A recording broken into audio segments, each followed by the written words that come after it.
মানুষের জীবনে ভ্রমণের গুরুত্ব অপরিসীম।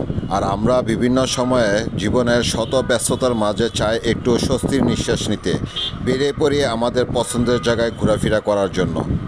আর তেমনি বাইক নিয়ে ঘোরাফেরা করা আমার একটা নেশা হয়ে দাঁড়িয়েছে। আর যখন আমার মন ভালো না থাকে তখনই বেরিয়ে পড়ি ক্যামেরা নিয়ে বাইক নিয়ে ঘোরাফেরা করার জন্য, যতই গরম থাকুক না কেন আর ঢাকার রাস্তা যত জ্যামই থাকুক।